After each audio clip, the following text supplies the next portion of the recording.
నమస్తే ఫ్రెండ్స్, నా పేరు తులసి చందు. దేశంలోకి ఒక కొత్త బ్రాండ్ వాషింగ్ మిషన్ వచ్చింది అని మీకు తెలుసా?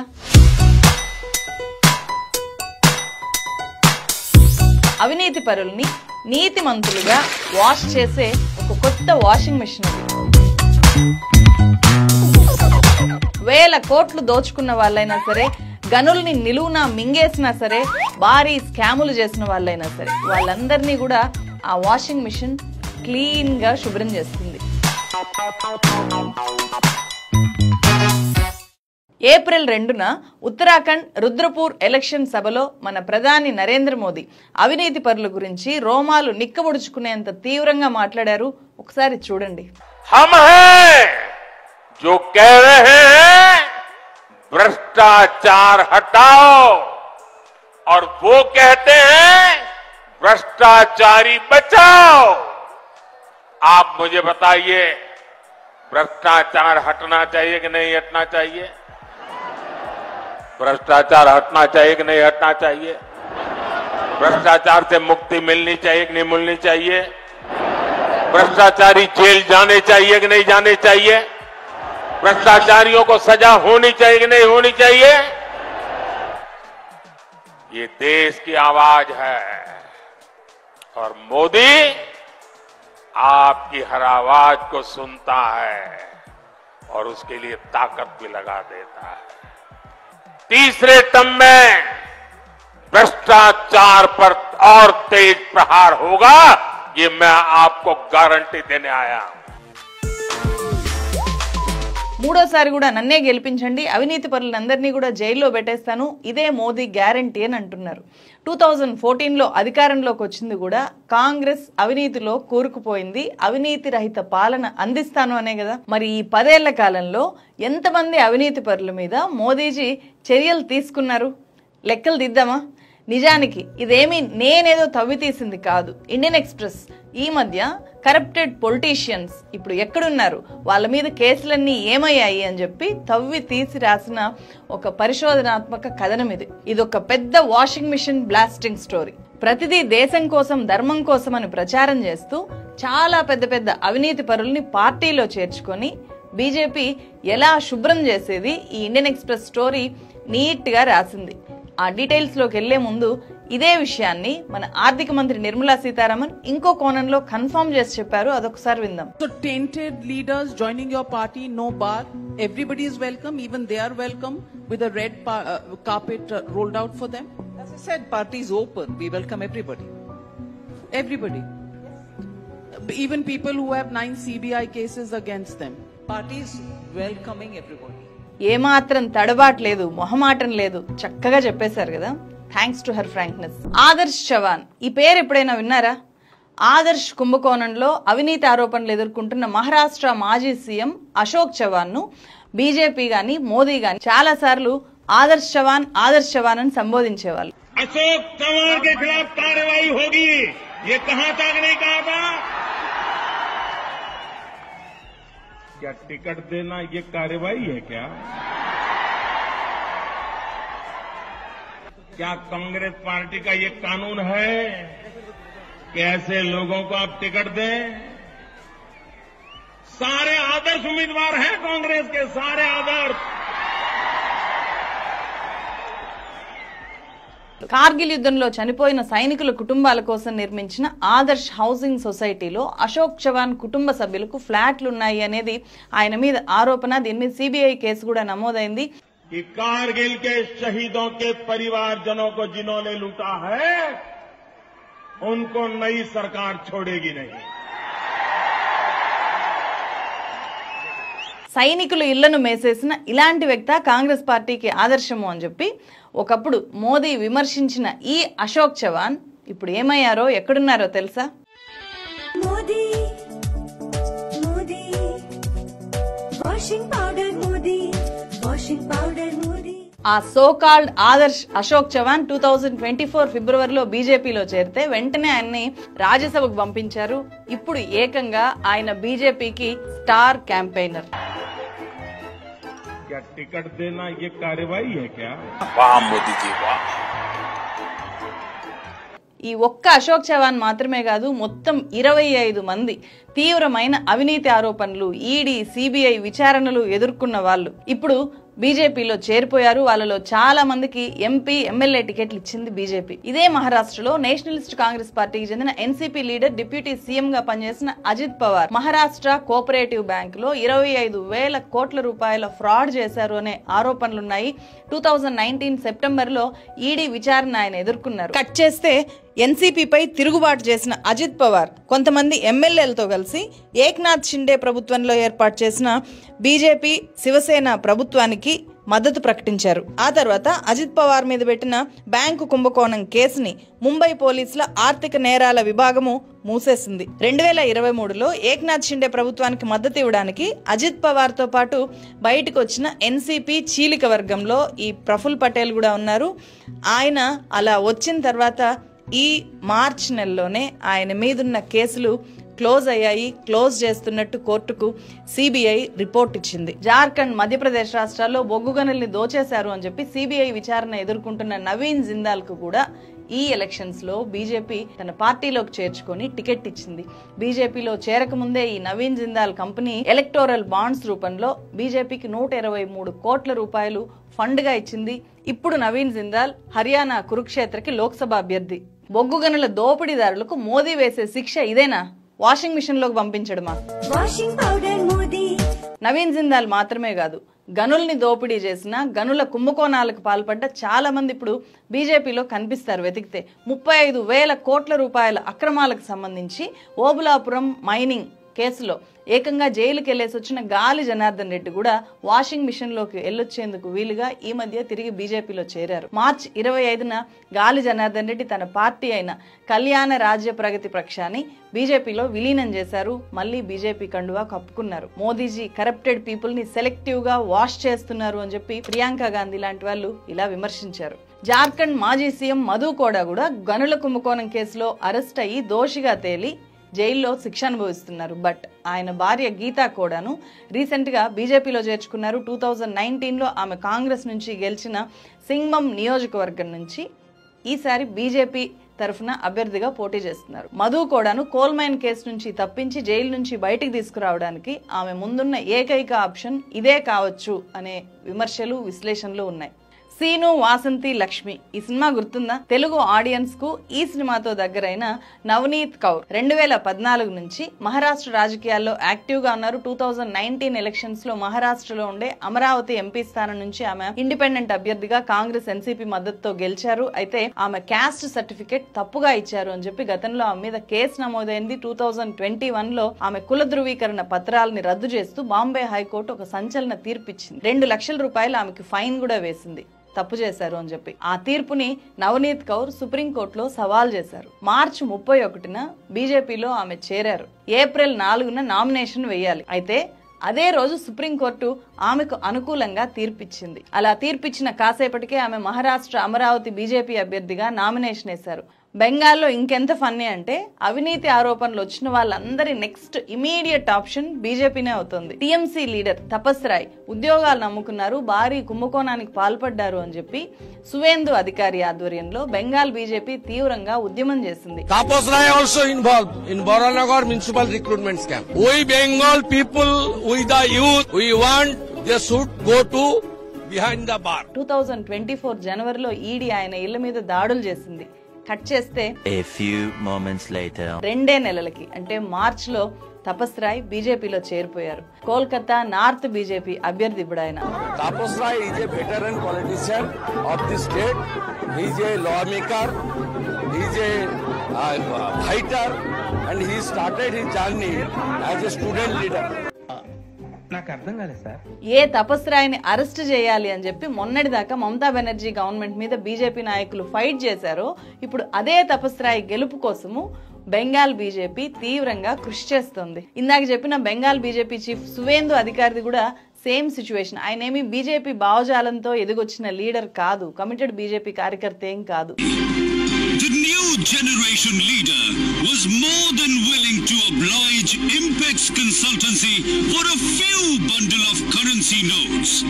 అతను నర్మదా స్టింగ్ ఆపరేషన్ కేసులో నుంచి బయటపడడానికే గతంలో బీజేపీలో చేరాడు. అనుకున్న విధంగానే అతని మీద సిబిఐ కేసు ప్రస్తుతం సైలెంట్ గా కోల్డ్ స్టోరేజ్ లోకి వెళ్ళిపోయింది. Washing powder Modi. అవినీతి కేసులు, సిబిఐ, ఈడీ విచారణల తర్వాత బీజేపీ వాషింగ్ మిషన్ లో క్లీన్ అయిన మన తెలుగు లీడర్లు కూడా ఉన్నారు. 100 కోట్ల రూపాయల అవినీతి కేసులో 2018లో టీడీపీ లీడరు, అప్పటి రాజ్యసభ ఎంపీ సీఎం రమేష్ మీద ఐటీ సోదాలు చేసింది. ఆంధ్ర మాల్య అయిన ఈ సీఎం రమేష్ మీద వెంటనే చర్యలు తీసుకోండి అని చెప్పి బీజేపీ ఎంపీ జీవీఎల్ నరసింహారావు అప్పట్లో పార్లమెంట్ ఎథిక్స్ కమిటీకి లెటర్ కూడా రాశారు. కట్ చేస్తే 2019లో అదే సీఎం రమేష్ పసుపు కండువా తీసేసి కాషాయం కండువా కప్పుకున్నారు. ఇక అంతే, నో ఎంక్వైరీ. Washing powder Modi.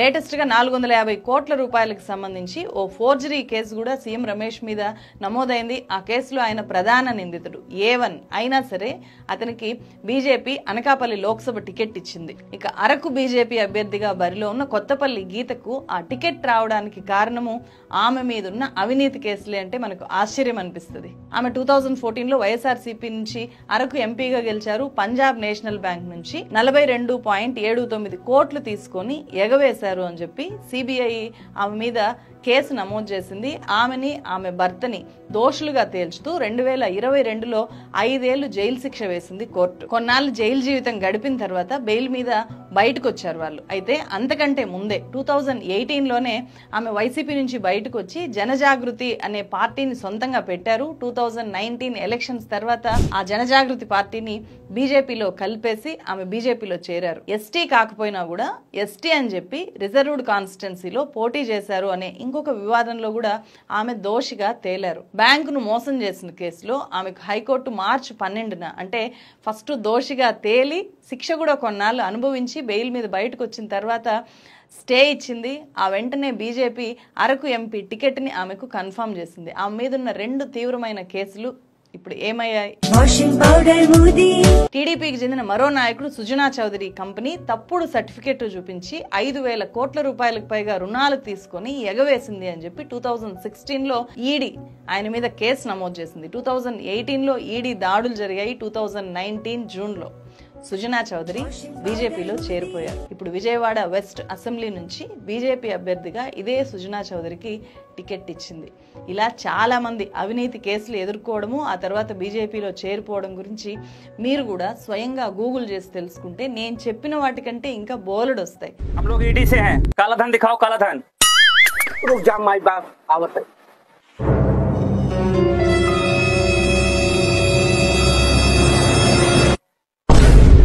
दूध के धुले हुए हैं, ये तो अपने आदमी हैं. चलो चलो चलो चलो. इतने तेजस्वी लोग हैं हमारे पास. వీడియో డ్యూరేషన్ పెరిగిపోతుంది అని చెప్పి ఇవి ఇంతటితో ఆపుతున్నాను. నిజంగా అవినీతి మీద యుద్ధం చేస్తుంటే బీజేపీ తీవ్రమైన అవినీతి ఆరోపణలు ఉన్న వాళ్ళను, దోషులుగా కోర్టులు తేల్చి శిక్ష కూడా వేసిన వాళ్ళను బీజేపీ చేర్చుకుంటుందా పార్టీలో? దయచేసి పాలిటిక్స్ ని అర్థం చేసుకోవడానికి ట్రై చేయండి. రాజకీయంగా తనకు లొంగని పార్టీల నాయకుల్ని అణచివేయడమే లక్ష్యంగా ఒకవైపు వాళ్ళ మీద ఎంత పెద్ద కేసులున్నా సరే వాళ్ళని పార్టీలో చేర్చుకుంటున్నారు. పార్టీలోకి వచ్చిన తర్వాత మొత్తము వాషింగ్ మిషన్ లోకి వేసి వాళ్ళని పరిశుద్ధులుగా బయటికి తీసుకొని వస్తున్నారు. ఇంకోవైపు అలా బీజేపీలో చేరడానికి ఎవరైతే ఇష్టపడరో వాళ్ళ మీద ఈడీ కేసులు, కనీసం బెయిల్ కూడా రాకుండా వాళ్ళని ఇలా అరవింద్ కేజ్రీవాల్ని చేసినట్టు తీహార్ జైలుకు పంపి ఎలక్షన్స్ టైంలో కూడా బయటికి రాకుండా చేస్తున్నారు. ఇదంతా కూడా నియంతృత్వ ధోరణి కాదా? బీజేపీ దృష్టిలో అతిపెద్ద అవినీతి పార్టీలేవో తెలుసా ఇప్పుడు?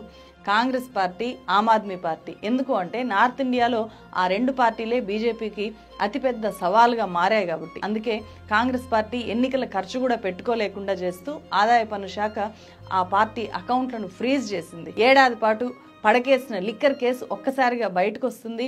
వరుసగా నోటీసులు వెళ్తాయి కేజ్రీవాల్కి. ఆ తర్వాత అరవింద్ కేజ్రీవాల్ను ఈడీ అరెస్ట్ చేస్తుంది, తీహార్ జైల్లో పడేసి అస్సలు ఎలక్షన్స్ ఉన్నా కూడా ఆయన్ని బయటికి రాకుండా చూస్తుంది. ప్రివెన్షన్ ఆఫ్ మనీ లాండరింగ్ చట్టానికి 2018లో బెయిల్ ఇచ్చే ప్రావిజన్స్ కి సంబంధించి సవరణలు చేశారు. దీనివల్ల అరెస్ట్ అయిన వ్యక్తే తన నిర్దోషిత్వాన్ని నిరూపించుకోవాలి. అరెస్టు చేసిన వాళ్ళు అతను చేసిన నేరాన్ని నిరూపించరు. నిందితుడే నేను నిర్దోషిని అని చెప్పి నిరూపించుకోవాలి. అలాగే బెయిల్ ఇవ్వడము అనేది దీంట్లో సాధ్యపడదు. ईडी के केसेस में जमानत क्यों नहीं मिल रही लोगों को? किसी को नहीं मिल रही जमानत ईडी के केस के अंदर, क्यों नहीं मिल रही? अभी तक देश का कानून ये होता था, क्रिमिनल लॉ ये होता था, you are innocent till proved guilty. अब ये पूरा कानून इन्होंने ईडी में पलट दिया. अब इसमें हो गया you are guilty till proved innocent.